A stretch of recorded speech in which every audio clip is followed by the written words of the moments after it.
आज का हमारा लेक्चर है पेसमेकर इम्प्लांटेशन। ठीक है, इससे पहले अगर याद है हमने एक लेक्चर करा था जिसका नाम था कार्डियोथोरेसिक सर्जरीज करके। हमने पूरा डीप में उसमें हमने डिफरेंट डिफरेंट सर्जरीज में जो भी कट लगते थे जिसके अंदर डिफरेंट हमने बहुत सारे पढ़े थे ना। तीन मीडियल स्टेनोटॉमी पढ़ा था, थोरिकोस्कोपी के अंदर हमने पोस्टीरियो लेटरल पढ़ा था, इंटीरियो लेटरल कट पढ़ा था, एक्सिलरी पढ़ा था। उसी तरीके से हमने सर्जरी के अंदर ही पेसमेकर इंसीजन भी पढ़ा था। तो हमने बात करा था कि पेसमेकर के लिए कट कैसे लगाते हैं, तो वो भी यहाँ पर काम आएगा, है ना। बाकी हम समझते सब चलेंगे कैसे क्या है। अभी हम समझते हैं कि पेसमेकर क्या है, कैसे करेंगे। नाम से तो समझ आ रहा है कि पेसमेकर है, कोई एक चीज है। आप तो ये पढ़ के पढ़ना कि बिल्कुल दिमाग मत लगाना, यहाँ तो जीरो होके बैठे हुए ना। तो पेसमेकर इम्प्लांटेशन यानी पेसमेकर कोई डिवाइस है जिसको इम्प्लांट कर रहे हैं। कहाँ इम्प्लांट कर रहे हैं, कैसे कर रहे हैं, हार्ट के अंदर इम्प्लांट कर रहे हैं। क्या होता है पेसमेकर, क्या होता है। हमने फर्स्ट ईयर फिजियोलॉजी में एक चीज पढ़ी है। हम अब जानते हैं, बेसिक बात है कि हमारा हार्ट क्या करता है, बीट करता है ना। आप कैसे पता करते हो कि आप जिंदा हो। हार्ट बीट सुनते हो, सुन रहे हो ना। ये हार्ट बीट क्या है, हार्ट बीट का मतलब क्या होता है कि आपके हार्ट कॉन्ट्रैक्ट कर रहा है, रिलैक्स कर रहा है, उसी के जो साउंड सुनाई देता है। हार्ट साउंड में सुनाई देता है लब डब। ये जो बीट कर रहा है हार्ट आपका, ये क्या कर रहा है, कॉन्ट्रैक्ट कर रहा है, रिलैक्स कर रहा है। क्योंकि हम एक ही चीज बचपन से पढ़ते चले आ रहे हैं कि हार्ट का एक ही काम है, ब्लड को पंप करना। हम जानते हैं ये हमारा हार्ट है, इसकी क्या मैकेनिज्म है। मैं बोलूं ये हमारा हार्ट है, इसकी एक ही मैकेनिज्म है, कॉन्ट्रैक्ट करना, रिलैक्स करना। रिलैक्स करेगा तो सारा ब्लड हार्ट के अंदर फिल होगा, पहले एट्रियम में फिल होगा। तो कॉन्ट्रैक्ट करेगा तो एट्रियम से ब्लड, एट्रियम कॉन्ट्रैक्ट करेंगे तो सारा ब्लड कहाँ जाता है, वेंट्रिकल्स में। फिर वेंट्रिकल्स कॉन्ट्रैक्ट करेंगे तो सारा ब्लड कहाँ चला जाएगा, बॉडी के अंदर। होता ना एट्रियम वेंट्रिकल, बेसिक बात है। हम जानते हैं हमारा हार्ट कॉन्ट्रैक्ट रिलैक्स करके क्या करता है, ब्लड को पंप आउट करता है। अच्छी बात है भैया, ब्लड क्या कॉन्ट्रैक्ट रिलैक्स करा है, कर कैसे रहा है। कभी दिमाग लगा है, हमने ये पढ़ा है कि मायोकार्डियम मसल है जो हमारी कॉन्ट्रैक्शन करवाती है, कॉन्ट्रैक्ट रिलैक्सेशन। ये जो हार्ट बीट कर रहा है, ये कॉन्ट्रैक्शन रिलैक्स कर रहा है, कैसे कर रहा है, दिमाग लगाओ कैसे कर रहा है। अभी आप देख रहे हो हमारी हार्ट बीट चल रही है, कैसे चल रही है, कुछ तो हार्ट के अंदर होगा। तो इसकी फिजियोलॉजी हम पढ़ के आए हैं फर्स्ट ईयर में। कैसे काम करता है, कंडक्शन सिस्टम पे काम करता है। जो हमारी ये पूरी फिनोमिना है, ये हमारा इलेक्ट्रिकल कंडक्शन सिस्टम पे। हम जानते हैं कि हमारे हार्ट का एक रेस्टिंग पोटेंशियल होता है। ये हमने अपनी, ये आपने मसल फिजियोलॉजी में भी पढ़ा होगा कि हमारे तीन अलग अलग होते हैं। एक मसल फिजियोलॉजी मतलब जो बॉडी के सेल्स होते हैं, स्केलेटन सेल्स, उनकी अलग, हमारी है ना, उनके अलग रेस्टिंग पोटेंशियल होता है। इसी तरीके से हमारे ब्रेन में न्यूरॉन होते हैं, वो भी कैसे काम करते हैं, वो भी रेस्टिंग पोटेंशियल पे ही तो करते हैं। इसी तरीके से हमारा हार्ट है, वो कैसे काम करता है, हमारी पूरी बॉडी किस पे चलती है, इलेक्ट्रिकल एक्टिविटी पे। हमारे पूरी बॉडी इलेक्ट्रिकल एक्टिविटी पे ही चलती है ना। तो अब आप दिमाग लगाओ कि नहीं तो बहुत कॉमन चीज सोचो, जो ईसीजी है वो क्या है, इलेक्ट्रोकार्डियोग्राम। उसमें इलेक्ट्रिक वर्ड क्यों यूज करते हैं, क्योंकि जो हमारा हार्ट है ना, वो क्या चलता है, पूरी की पूरी इलेक्ट्रिकल एक्टिविटी पर चलता है। अगर हार्ट में वो, और वो उसी इलेक्ट्रिकल एक्टिविटी को क्या है, नोट करता है। जब वो इलेक्ट्रिकल एक्टिविटी बिगड़ जाती है तो क्या होता है, हमारे जो ईसीजी है उसमें हमें क्या समझ आती है, कोई ना कोई हमें हम देख लेते हैं कि अच्छा भैया ये प्रॉब्लम हो रही, वो प्रॉब्लम हो रही। जो वो ग्राफ होता है वो क्या, इसी चीज का ही तो ग्राफ होता है। जो PQRST वेव बनते हैं वो क्या होता है, इसी चीज का तो ग्राफ होता है। जो PQRST वेव बन रहा है कि कौन सी चीज अलग है, क्या है, किसके, तो वो सब कुछ क्या है, आपका इलेक्ट्रिक पोटेंशियल पे वर्क करता है। हमारा हार्ट का नॉर्मल इलेक्ट्रिक पोटेंशियल कितना होता है, रेस्टिंग पोटेंशियल। हमारा हार्ट का नॉर्मल रेस्टिंग पोटेंशियल कितना होता है, -90 मिलीवोल्ट। कितना होता है, -90 मिलीवोल्ट। बाकी आप ये तो जानते ही होंगे, जो हमारा स्केलेटन मसल होता है, स्केलेटन होती है, उसका भी -90 मिलीवोल्ट होता है। लेकिन जो हमारे न्यूरॉन्स होते हैं उसका होता है -70 मिलीवोल्ट। ठीक है, बस न्यूरॉन ऐसा होता है ना कि दिमाग हमेशा अलग चलता है। ठीक है, तो आपके दिमाग का ना, आपके न्यूरॉन का हमेशा, न्यूरॉन का होता है -70 मिलीवोल्ट, और रेस्टिंग पोटेंशियल हार्ट का और स्केलेटन मसल का होता है -90। यहाँ पर इन दोनों का काम है नहीं, हम पढ़ाई करेंगे इसकी। तो ये होता कैसे, आप बेसिक समझो। देखो -90 मिलीवोल्ट का मतलब क्या है, ये जीरो भी नहीं है। देखो मैं आपको यहाँ बहुत ज्यादा डीप में तो नहीं बता पाऊंगा फर्स्ट ईयर फिजियोलॉजी, वरना पूरा चैप्टर हमारा इसी में चला जाएगा, लेकिन मैं फिर भी आपको इतना आइडिया दे दूंगा कि आपको समझ आ जाएगा सब। क्या होता है, ये जीरो भी नहीं है, ये माइनस में होता है। हमारा हार्ट क्या करता है कि कंडक्शन सिस्टम होता है, बोलता है इसमें कि वो इलेक्ट्रिकल एक्टिविटी को डिस्चार्ज करता है। जब ये, अब क्या होता है, अब ये -90 से ऊपर कितना जाएगा, -50। अब पता है ना कि -90 बढ़ा है कि -50 बढ़ा है, -50 बढ़ा है ना। तो इस तरीके से ये ऊपर वैल्यू जाती है, और उसी इलेक्ट्रिकल चेंज की वजह से हमारा हार्ट क्या करता है, बीट करता है। यानी जो हमारे इस सिस्टम को बोलते हैं कंडक्शन सिस्टम, क्या बात करते हैं, इसको बोला जाता है कंडक्शन सिस्टम। ये चलता कैसे है हमारा हार्ट का, देखो पेस मेकर क्या पेस मेकर का क्या काम है, अगर मैं पेस मेकर की डेफिनेशन बोलूं तो क्या है, पेस मेकर आर दी ये एक इलेक्ट्रोड डिवाइस है, ये इलेक्ट्रॉनिक पल्स जनरेटर है, जो हमारी पल्स को उसको जनरेट करता है। कैसे, that can be used to initiate the heart beat, हमारी हार्ट बीट को इनिशिएट करता है कब, जब हमारे बॉडी, जो हमारा नॉर्मल हार्ट है वो क्या करता है, उसका जो नॉर्मल इंट्रेंसिक इलेक्ट्रिकल सिस्टम है वो बिगड़ रहा है, वो नॉर्मल उसका इलेक्ट्रिकल सिस्टम बिगड़ रहा है। तो ये बाहर से एक इलेक्ट्रिक पोटेंशियल देता है, हमारे नॉर्मल बॉडी में खुद से ही इलेक्ट्रिकल करंट प्रोड्यूस हो रहा है, उसी से बैलेंस बिगड़ रहा है, बन रहे हैं, उसी से हमारा हर्ट कर रहा है। लेकिन जब ये इलेक्ट्रिकल पोटेंशियल डिस्टर्ब हो जाता है, तब बाहर से हम पेस मेकर के थ्रू एक इलेक्ट्रिक पोटेंशियल देते हैं, जिससे हमारा नॉर्मली हर्ट बीट करता है। अब एक दिमाग में बात आती होगी, ठीक है ये तो बाहर से देते हैं, बॉडी में कौन, हर्ट विद इन हर्ट में नेचुरल पेस मेकर कौन है। अगर कोई आपसे पूछे हमारा कोई नेचुरल पेस मेकर भी तो होगा जो हमारे हार्ट को कॉन्ट्रैक्ट रिलैक्स करा रहा है, कौन होता है हमारे बॉडी में नेचुरल पेस मेकर, आप सबने पढ़ोगे, डेट इज ऐसे नोड। कौन होता है, ऐसे नोड हमारा हमारे हार्ट का नेचुरल पेस मेकर होता है, यानी साइनो एट्रियल नोड। ये हमारे हार्ट का नेचुरल पेस मेकर है। आपसे कोई पूछे what is natural pacemaker, या फिर हमारे हार्ट में कौन सा नेचुरल पेस, तो ऐसे नोड है जो हमारे नॉर्मल हार्ट की क्या कर रहा है, इलेक्ट्रिकल एक्टिविटी को बना के रख रहा है। तो द ऐसे नोड, इसको क्या बोलते हैं, called the pacemaker of heart. ये किसको इंपल्स देता है, देखो हमारा हार्ट, हम जानते हो हमारा हार्ट इस तरीके से होता है, ऊपर होते हैं एट्रियम, हम जानते हैं इंट्रोडक्शन टू हार्ट में पढ़ के आ चुके हैं कि यहाँ superior vena cava, inferior vena cava, यहाँ पर पल्मोनरी आर्टरी, यहाँ पर पल्मोनरी वेन, यहाँ पर आउटा, ठीक है, यहाँ पर आर्टरी होती है, पल्मोनरी आर्टरी, ठीक है। अब क्या होता है, हम नॉर्मली जानते हैं कि पहले क्या होगा, पहले आर्ट्रियम हमारे रिलैक्स होंगे, जब आर्ट्रियम रिलैक्स होंगे तब उनके अंदर ब्लड भरा जाएगा, भरा जाएगा। जब यहाँ पर ब्लड भरा, तो अगर मैं इधर राइट वाले की बात करूं तो यहाँ पर कौन सा वॉल्व होता है, ट्राइकस्पिड वॉल्व। फिर वो ट्राइकस्पिड वॉल्व खुलेगा और आर्ट्रियम क्या करेंगे, कॉन्ट्रैक्ट। जब ये कॉन्ट्रैक्ट करेंगे तब सारा ब्लड कहाँ जाता है, नीचे वेंट्रिकल्स में। तब वेंट्रिकल्स क्या करेंगे, रिलैक्स, तभी तो उनमें ब्लड भरा जाएगा। जब वो ब्लड भर जाता है, ये ट्राइकस्पिड वॉल्व हो जाता है बंद, जिससे ब्लड ऊपर ना जा पाए। फिर क्या होता है कि नॉर्मली वेंट्रिकल्स फिर कॉन्ट्रैक्ट करते हैं, और जिससे क्या होता है, पूरा ब्लड कहाँ जाएगा, पल्मोनरी आर्टरी में, लंग्स में क्या होने, ऑक्सीजनेटेड होने। फिर यही से सेम काम वहां होता है कि लेफ्ट एट्रियम में क्या होता है, लेफ्ट एट्रियम पहले करेगा रिलैक्स, तो पल्मोनरी वेन के थ्रू जो ऑक्सीजनेटेड ब्लड आया है वो हमारा कहां चला जाए, लेफ्ट एट्रियम में। किसके लिए, क्योंकि वो सारा का ब्लड कहां जाना है फिर बॉडी पे, लेफ्ट एट्रियम पे। यहां होता है कौन से वॉल्व, बाइकस्पिड या मिट्रल वॉल्व। तो बाइकस्पिड मिट्रल वॉल्व को क्या करना पड़ता है हमारा, वो जब अब यहां पर क्या होगा, ओपन होगा, तो सारा ब्लड कहां चला जाएगा, लेफ्ट, आपके लेफ्ट वेंट्रिकल में। फिर लेफ्ट वेंट्रिकल आपके क्या करेंगे, कॉन्ट्रैक्ट करेंगे, और वहां से सारा का सारा ब्लड आपका कहां जाएगा, कहां जाएगा सारा का सारा ब्लड, आपके आउटा के थ्रू पूरे की पूरी बॉडी में ऑक्सीजनेटेड ब्लड। यानी ये हमें पता है कि सबसे पहले एट्रियम कॉन्ट्रैक्ट करते हैं, फिर वेंट्रिकल्स करेंगे, ठीक है। तो एट्रियम को कॉन्ट्रैक्ट कराएगा कौन, क्योंकि देखो रिलैक्स तो हो जाती है मसल, लेकिन उसे कॉन्ट्रैक्ट कराने में इलेक्ट्रिकल एक्टिविटी लगती है।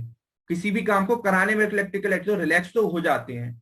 हमें पता ना कि सांस हमें लेनी पड़ती है, जो हम अब ब्रीथ कर रहे हैं, इट इज अ क्या, इट इज अ, हमारी ब्रीथ का it is a active process, while inspiration is a active process, while expiration is a passive process. आप सांस लेते हो, सांस अपने आप छोड़ देते हो, उसके लिए आपके मेहनत नहीं करनी पड़ती।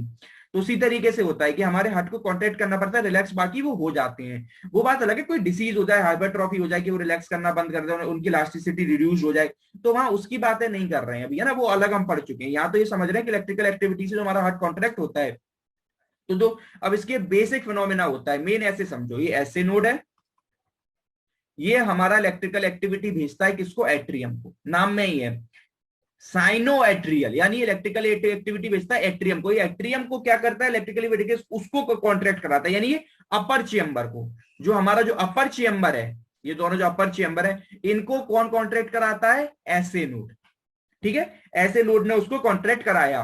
अब एट्रियम कॉन्ट्रैक्ट हो गए। अब एट्रियम क्या करेगा, सिग्नल ऐसे नोड एट्रियम कॉन्ट्रैक्ट जब हो जाते हैं वो सिग्नल भेजते हैं ए बी नोड को, it transfer signal to A B node. A B node कौन से, एट्रियो वेंट्रिकुलर नोड। ये किसको कॉन्ट्रैक्ट करते हैं, ये करते हैं वेंट्रिकल्स को, ठीक है। और इसी तरीके से फिर अगेन साइकिल रिपीट होती है। पहले ऐसे नोड एक्टिवेट हुए, ऐसे नोड एक्टिवेट करते हैं एट्रियम को, एट्रियम को बोलते हैं कि भैया इलेक्ट्रिकल इंपल्स यहां भेज के बोलते हैं एट्रियम चलो आप कॉन्ट्रैक्ट हो, ये कॉन्ट्रैक्ट होती है तो सारा ब्लड कहां चला गया, वेंट्रिकल्स में। तब क्यों, क्योंकि जब ये कॉन्ट्रैक्ट हो रहे होते हैं, जब एट्रियम कॉन्ट्रैक्ट होते हैं तो ये रिलैक्स होते हैं, क्योंकि तभी तो, अगर ये कॉन्ट्रैक्ट होंगे रिलैक्स होंगे तभी तो ब्लड नीचे भरा जाएगा, ठीक है ना। तो ये जब रिलैक्स हुए, तो जब ऐसे नोड एक्टिव है तो एट्रियम से सारा ब्लड कहां जा रहा है, वेंट्रिकल्स में। जब वेंट्रिकल्स में ब्लड बढ़ गया तो फिर उसके बाद एवी नोड एक्टिवेट हो जाते हैं। एवी नोड एक्टिवेट हुए वेंट्रिकल्स को बोलते हैं चलो भैया अब आप क्या करो, आप कॉन्ट्रैक्ट हो, तो सारा ब्लड कहां चला जाएगा, बॉडी में। अगर लेफ्ट वेंट्रिकल में तो आउटा में, और राइट वेंट्रिकल में तो पल्मोनरी आर्टरी के थ्रू कहां, लंग्स में। क्लियर। अब ये चीज आप हमारी समझ, तो ये आपको याद आ गई। अब इसमें देखो कोई भी पूछे कि मेन नेचुरल पेसमेकर कौन होता है, माइंड में ये भी डाउट आ सकता है, सर एबी नोड को भी तो बोल सकते हैं, ऐसे नोड को ही बोलते हैं। सर ऐसे नोड को क्यों बोलते हैं, क्योंकि इनिशिएट यही कराता है, जो इनिशिएट कराता है उसी को भैया बोला जाता है। देखो फॉलोअर सब होते हैं, लीडर एक ही होता है, तो be are leader not a follower, ठीक है ना। भले आप कितना भी काम कर रहे हो लेकिन आपके काम की गिनती नहीं होगी, गिनती लीडर की ही होगी। आप कितना भी अच्छा कर दो, कितना भी अच्छा, तो क्या होता है एवी नोड भले करा रहा है लेकिन काउंटिंग किसकी होगी, ऐसे नोड की, क्योंकि ऐसे नोड ने इनिशिएट करा था, है ना। ऐसे नोड ने इनिशिएट करा तो नेचुरल पेसमेकर बोला जाता है ऐसे नोड को। अब इन्हीं में प्रॉब्लम आती है, अगर ऐसे नोड खराब हो जाए, ये भी नोड खराब हो जाए, या और भी कई सारी प्रॉब्लम है जहां पर हमारे बॉडी में चीजें खराब हो जाए, ठीक है। हमारा सब एट्रियम और ये सब चलता है, तो अब इन्हीं में सब में प्रॉब्लम होगी, का वो ऐसे नोड खराब हो जाए, का वो भी नोड खराब हो जाए, है ना। और भी कई बहुत सारी तो हम इंडिकेशंस में पढ़ेंगे कि क्यों पेसमेकर हमारा लगाया जाता है। तो अभी ये सब कुछ एग्जाम में नहीं लिख के आना, ये सब कुछ मैंने आपकी नॉलेज के लिए बताया कि भैया नॉर्मली हार्ट में कैसे होता है, पहले उसे तो खराब करना पड़ेगा ना, तभी पेसमेकर लगा रहे हो। तो ये मैंने आपको बताई, बाकी ये फर्स्ट ईयर फिजियोलॉजी का था, लेकिन मैंने आपको यहाँ एक क्विक रिविजन यहाँ पर मैंने आपको करा दिया। पेसमेकर को एक नाम से और जानते हैं, क्या नाम से जानते हैं, क्या नाम रख सकते हैं, कार्डियक पेसिंग डिवाइस। पेसिंग मतलब जो नॉर्मल हार्ट बीट है उसको पेस करना। ये कब लगेगा, जब नॉर्मल हमारा हार्ट बीट प्रॉपर नहीं कर पा रहा है ना। तो उसको क्या करेगा, यानी कुछ ना कुछ कंडक्शन डिस्टर्ब हो रहा है, उसको क्या करेगा, ये नॉर्मल करेगा, बैलेंस करेगा।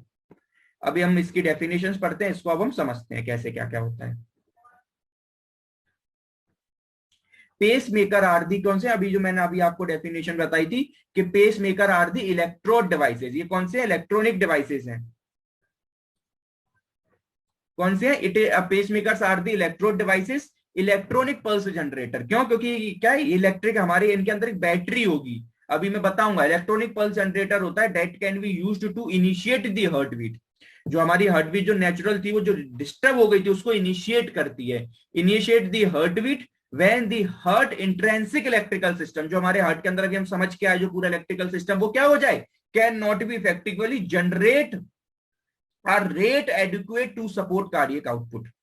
जो हमारा नॉर्मल कार्डियक आउटपुट होना चाहिए, क्योंकि कॉन्ट्रैक्ट होगा तभी तो सारा ब्लड बाहर निकलेगा। हार्ट का एक ही काम है ब्लड को पंप करना, वो कब होगा, जब वो कॉन्ट्रैक्ट करेगा। तो वो कॉन्ट्रैक्ट कैसे करता है, इलेक्ट्रिकल सिस्टम से। जब वो खुद का इलेक्ट्रिकल सिस्टम इंट्रिंसिक बिगड़ जाता है तो हमें फिर पेसमेकर लगाना पड़ जाता है। पेसमेकर होता कैसा है, हम इसको पहले भी देख चुके हैं पेसमेकर को।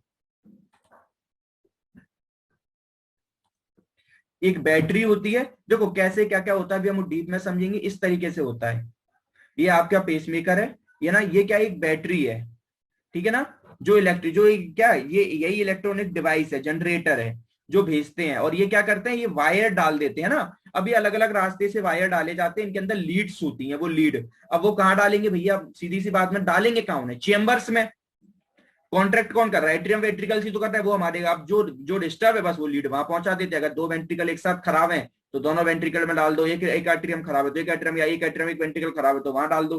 तो ये क्या करते हैं, डायरेक्ट हर्ट नहीं खुलते। हम इसकी सर्जरी का कट का पहले भी पढ़ चुके थे, क्या कट करते थे, एक यहाँ पॉकेट लाइक स्ट्रक्चर बना देते हैं यहाँ पर, ठीक है। अभी मैं उसको और डीप में पढ़ेंगे, वहां पर क्या ये बेड रख देते हैं और इसके फिर वेन्स के थ्रू जो हमारी वेन्स जा रही है उनमें ही वायर इंसर्ट कर देते हैं। इसमें कोई सर्जरी नहीं करते, हार्डवेयर को ओपन करना ही नहीं है इसमें।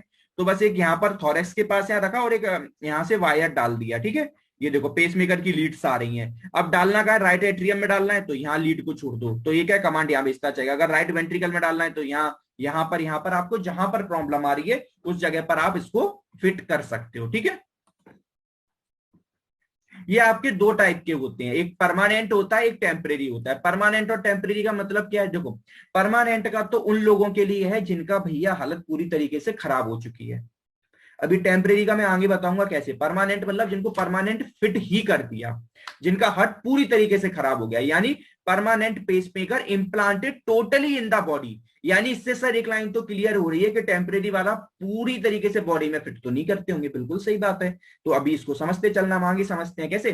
तो implanted totally in the body, इसका पावर सोर्स कहां होता है, ये देखो ये जो आपको डायग्राम दिख रहा है ना, ये रखा हुआ है, ये परमानेंट का। इसके अंदर जो आप इसको बोलते हैं जनरेटर, ये जनरेटर होता है, ठीक है। बाकी पेसमेकर पूरे बोलते हैं लीड समेत, इसको जनरेटर। इसमें जो जनरेटर होता है ना मेन, वो भी आपकी बॉडी के अंदर ही रखा जाता है। देखो ये रहा पल्स जनरेटर, इसको भी बॉडी के अंदर ही फिट करते हैं, बाहर नहीं रखते। क्यों, क्योंकि परमानेंट लगा रहना है। और टेम्परेरी वाला उनके लिए जो समय पता है कुछ टाइम पीरियड के लिए लगाना है। कैसे क्या लगाना है मैं आगे बात करूंगा, अभी मैं नहीं बताऊंगा, ठीक है। तो इसको क्या करते हैं, परमानेंट वाला पूरा बॉडी के अंदर ही। और ये कौन से सर्जिकल कट पेसमेकर इंसीजन बोलते हैं, उसको भी हम पढ़ चुके हैं, लेकिन इसमें भी हम उसको बहुत अच्छे से अभी समझेंगे एक करके, ठीक है। implantable totally in the body, power source is implanted subcutaneously usually over the pectoral muscle on the patient non dominant side। क्या लिखा है, देखो यहीं पर एक कट समझ लो, यहीं पर मैं आपको इंसीजन बता देता हूं बार बार, है ना, कैसे इंसीजन लगाते हैं। हम पढ़ चुके हैं इनको ग्रुप ए। बाकी कैसे लगाते हैं, ये यहाँ पर एक पॉकेट लाइक स्ट्रक्चर बना देते थे। क्या बना देते थे, यहाँ पर हम एक पॉकेट लाइक, ये दिख रही है यहाँ पर एक पॉकेट, बस यहीं पर एक कट लगाना होता है। तो कैसे कट लगाते हैं, ये क्लेविकल है, इंफ्रा क्लेविक्यूलर। एक कौन सा कट लगाते थे, एक इंफ्रा क्लेविक्यूलर कट लगाते थे, जिसको क्या बोलते थे, जिसको हम पहले भी हम पढ़ चुके हैं। बाकी में आपको ये मत समझो नहीं पहले पढ़ा, कोई बात नहीं, हम अभी उसकी बात करते हैं। इसको इस कट को बोलते थे कौन सा cut, group C cut, group C cut. और इसका एक नाम को और क्या, इंफ्रा क्लेविक्यूलर कट, क्योंकि क्लेविकल के नीचे लग रहा है। और ठीक है, और एक कट कौन सा लगता है,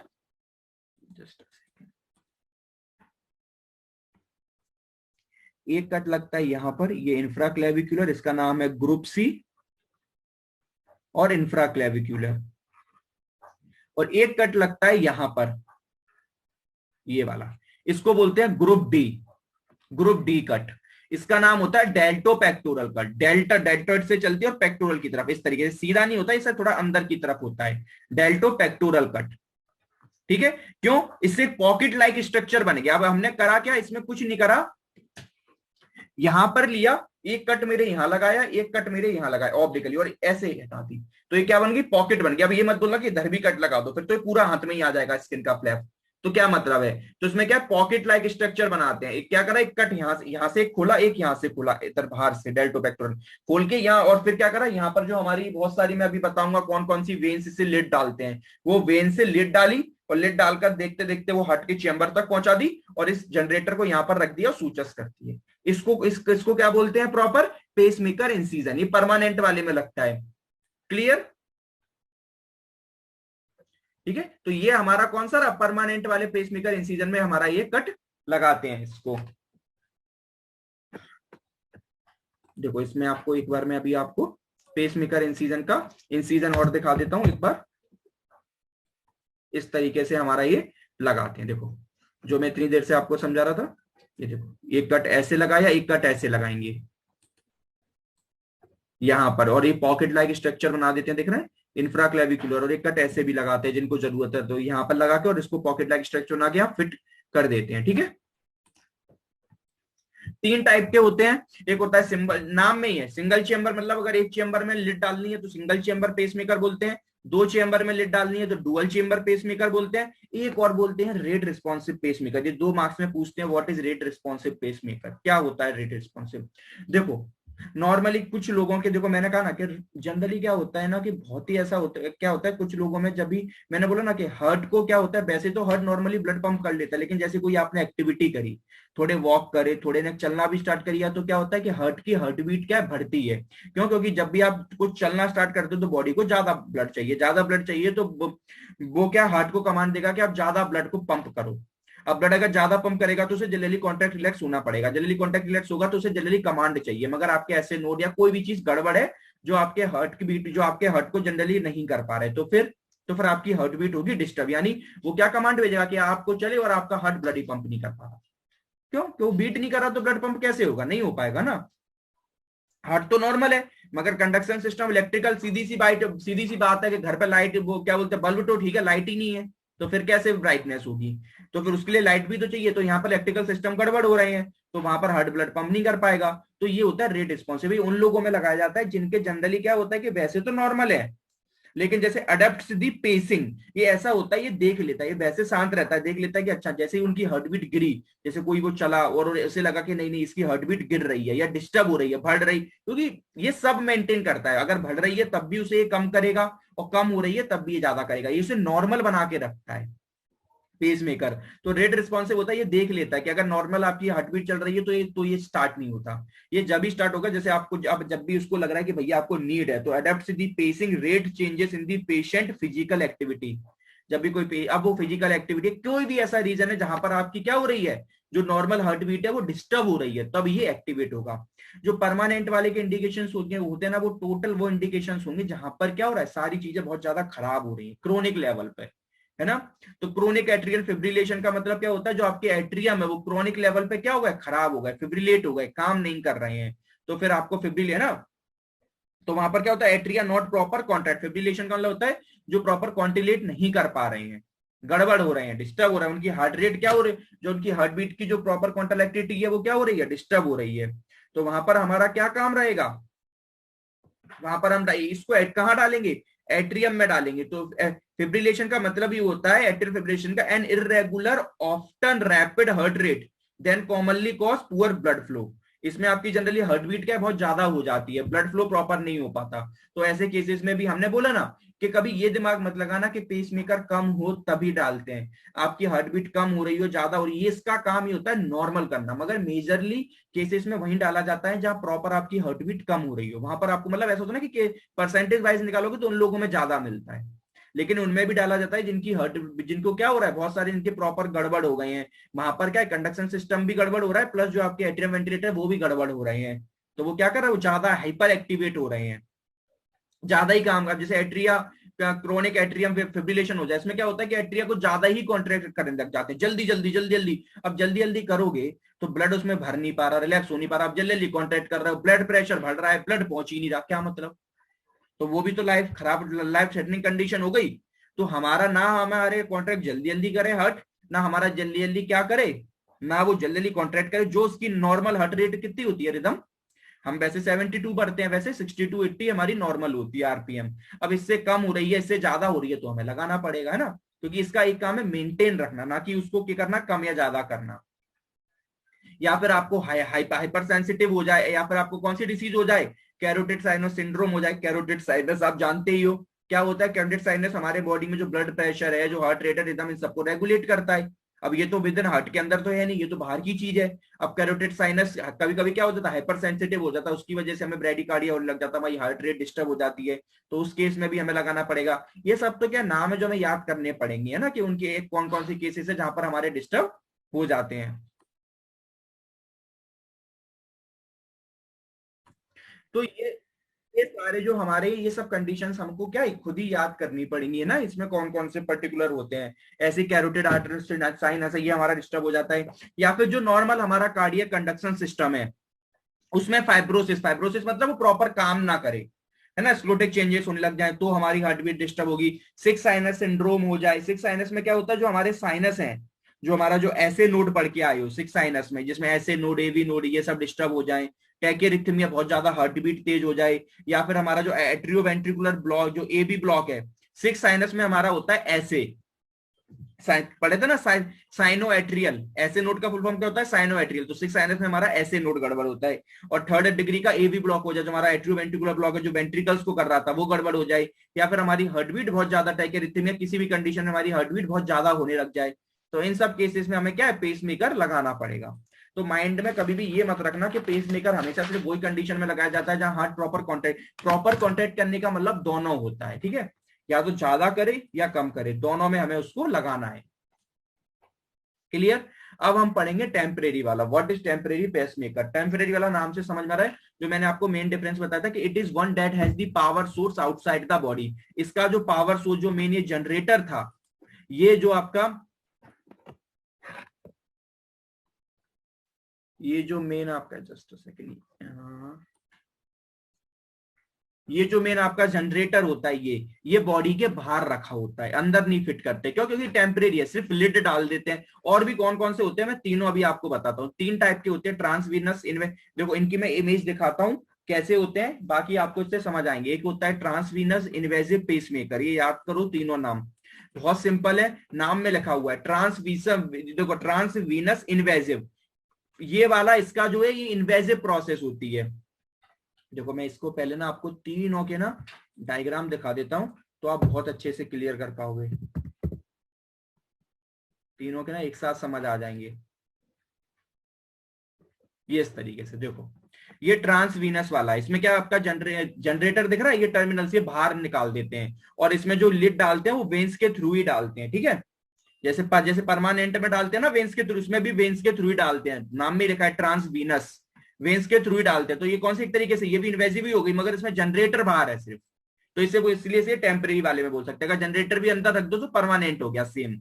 फिर एक होता है ट्रांसक्यूटेनियस, याद रखना ट्रांसवीनस, इसको एंडोकार्डियल भी नाम देते हैं। क्यों? क्योंकि अंदर अंदर डाल रहे हैं, एंडोकार्डियल मतलब हार्ट के जो अंदर बिल्कुल एंडोकार्डियम तक, बिल्कुल एंडोकार्डियल तक डाल रहे हैं, ठीक है। तो इसलिए इसको नाम होता है एंडोकार्डियल पेसमेकर पूरा, क्योंकि एंडोकार्डियम में तो चेंबर कहां होते हैं, सबसे अंदर ही तो होते हैं एंडोकार्डियम में, तो एंडोकार्डियल तक। फिर हमारा पढ़ेंगे ट्रांसथोरेसिक, ये होता है एपिकार्डियल, ये बिल्कुल ऊपर ऊपर तक। इसमें मालूम क्या करते हैं, इसमें जो आपका चेंबर, इसमें चेंबर के, इसमें चेंबर के ऊपर रख देते हैं, इसमें लिड पूरे आपके अंदर नहीं डालते, चेंबर के ऊपर। एपिकार्डियम मतलब जो आपकी एपिकार्डियम होती है ना, जो आपकी पेरिकार्डियम सबसे आउटर लेयर है, ये जो थर्ड वन दिख रहा है ट्रांसक्यूटेटिव, ये भी है ना, इसमें क्या कर देते हैं, बस केवल स्किन ऊपर से काटते हैं बस, और हार्ट के चेंबर के ऊपर रख देते हैं। क्यों? क्योंकि यहाँ पर अब किसी को, अब ये टेम्परेरी है, यानी सीधी सी बात है, किसी को इतना खतरनाक तो उसका कंडक्शन सिस्टम खराब है नहीं, थोड़ा बहुत गड़बड़ है, तो थोड़ा बहुत का काम यहाँ से चल जाता है। ये जनरली अभी मैं बताता हूँ कहाँ का लगाते हैं, पहले ये समझ लो। एक ट्रांसकुटेनियस हो गया, और वो क्या वो दिख रहा है, ये वाला, ये हो गया एपिकार्डियल वाला, ठीक है। एपिकार्डियल वाला इसको बोलते हैं ट्रांसथोरेसिक। एपिकार्डियल का नाम लिख लो, एपिकार्डियल का इसमें नाम मेंशन नहीं है डायग्राम में, ठीक है। एपिकार्डियल का बोलते हैं, इसको बोलते हैं ट्रांसथोरेसिक, ठीक है। तो पहले ट्रांसवीनस है ना, ठीक है, और ट्रांसवीनस का एक नाम और अभी क्या बताया था, एंडोकार्डियल। ये तो ये 2 मार्क्स में याद है रखना। तो एंडोकार्डियल मतलब क्यों? क्योंकि ये देखो वेनस के थ्रू पूरा कार्डियन तक जा रहे हैं ना, और यही परमानेंट और ट्रांसवीनस स्पेसिंग को जो टेम्परेरी वाला, उसमें सिर्फ बस इतना सा अंतर होता है कि उसका जनरेटर भी अंदर होता है, इसका जनरेटर बाहर होता है बस, वरना ट्रांसवीनस के परमानेंट और टेम्परेरी में कोई अंतर नहीं होता। अब सेकंड वन पे आते हैं, एपिकार्डियल वाला मतलब ट्रांसथोरेसिक। इसमें क्या होता है कि बस सिर्फ स्किन को कट करके जो आपका लिड होती है वो चेंबर के ऊपर ही रख देते, अंदर इंसर्ट नहीं करते। क्यों नहीं करते? अभी क्वेश्चन मन में डाउट आ रहा, क्यों नहीं कर रहे? क्योंकि ये टेम्परेरी वाला है, इसमें जब निकाल लेंगे फिर कुछ टाइम बाद, जैसे अभी बहुत सारी कंडीशंस बताऊंगा, सर्जरी करते हैं जब सब कुछ करते हैं तो उसको बाहर ने, तो बस कुछ टाइम पीरियड के लिए इसको लगाया जाता है।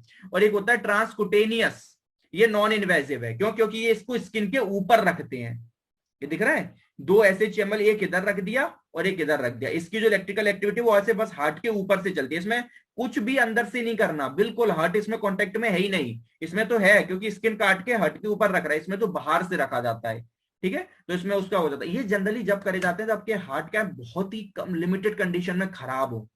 अब ये ट्रांसक्यूटेनियस वाला ही प्रॉपर मालूम कब यूज करे जाते हैं, ये जनरली जब जैसे ट्रांसक्यूटेनियस है और ये वाले, ये दोनों, ये तो फिर भी चलो उस कंडीशन में यूज कर लेते हैं जहां पर आपका हार्ट खराब है मगर इतना ज्यादा नहीं है, तो ठीक है, थोड़ी सी बैटरी क्या जनरेटर बाहर निकाल दो, कोई दिक्कत नहीं। उनके हाथ में इसका कंट्रोल होता है, तो वो ये उनको कंट्रोल देके रखते हैं कि भैया कुछ बहुत ज्यादा तकलीफ लगे तो इसे स्टार्ट कर लेना, वरना मत करना। ये जनरली 1-2 साल के लिए जिनकी प्रॉब्लम है उनको कर देते हैं। ये जनरली मालूम कब करते हैं ये वाले, जैसे किसी की सर्जरी करनी हो। अब बहुत बेसिक दिमाग लगाओ, क्या मैं कह रहा हूं, पर इसके इंडिकेशन बताऊं, ये तीनों समझाए। इंडिकेशन क्या है? Maintain of adequate heart rate and rhythm specially in surgery, post operatory recovery, cardiac catheterization, coronary angioplasty, जितनी भी सर्जरी होती है उन सब में इनको लगा के रखना पड़ता है। मैंने आपको बताया था ना कि अब एक सिंपल सी बात लगाओ किसी का हार्ट में वैसे ही प्रॉब्लम है। अब जब जबकि आपकी बॉडी की सर्जरी करते हो ना, कुछ भी करते हो, तो बहुत ज्यादा हार्ट बीट डिस्टर्ब हो जाती है, कम हो जाए, बढ़ जाए, कुछ भी हो सकता है, तो उसकी डेथ हो सकती है कि नहीं? क्यों? क्योंकि उसकी बॉडी में आपने एक तो पहले एनेस्थीसिया भी दे रखा है, फिर और भी बहुत सारे कॉम्प्लिकेशंस होते हैं, आप हार्ट पे ही काम कर रहे हो सीधा, तो हार्ट बिल्कुल डिस्टर्ब हो सकता है। तो वहां पर हम टेम्परेरी वाला पेसमेकर लगा के रखते हैं, जब तक आपकी सर्जरी चल रही होती है तब तक वो क्या करता है, आपकी रेगुलेट करके रखता है। और प्लस कभी कभी अगर जैसे ओपन हार्ट सर्जरी, बड़ी सर्जरी है, तो कुछ हफ्तों तक, दिनों तक, हफ्तों तक लगा के रखे रहते हैं कि जब तक क्या, जब तक आपकी बॉडी नॉर्मल नहीं होती है, तो आपकी बॉडी नॉर्मल खुद आपका हार्ट प्रॉपर काम नहीं करता, तब तक आप उससे इससे रेगुलेट करवाते हैं। ठीक है?